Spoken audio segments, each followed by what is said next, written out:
जेके Yadav films present. प्रेम से बोलो छठी मैया की बलम दे छठी घाट ही डालना JK Yada Films. छठी घाट ही डालना भाई तेरा बलम दे छठी घाट ही अरे मिली जुली करी हट छठ के बरतिया दिया और घिला बे जहातानी हटिया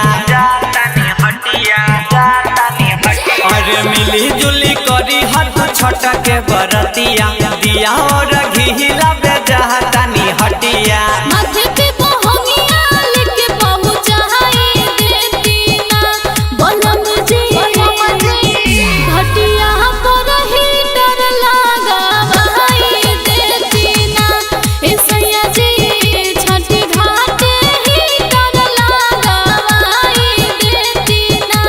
लगवा देना छठी घाट JK Yada Films.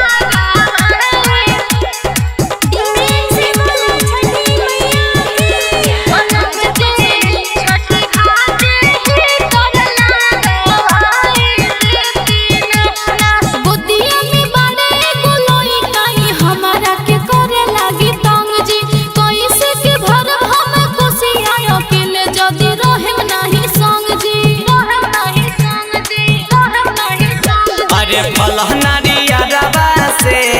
दौरा सजाई दे हवा हो घाटे तले तोहरा के खानी पहुँचाई दे हवा हो सासुया नदिया के खोज के बोलाई देती ना बलम जी छठी घाट ही डर लगा भाई देती ना ऐसैया जी छठी घाट डीजे लगा भाई देती ना JK Yada Films.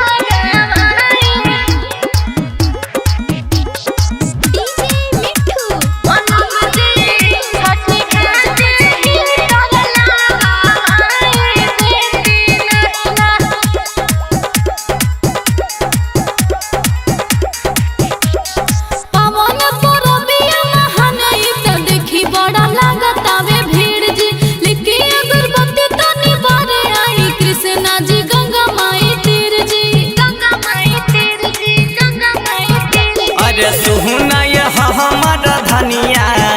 धीरज तनी धर अरहग के बेरा होखे दा तबे दहुरा लेके चलब सिमरन साथ जी तू आरग देही देती ना बलम जी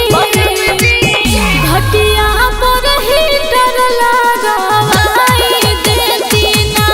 ऐसैया जी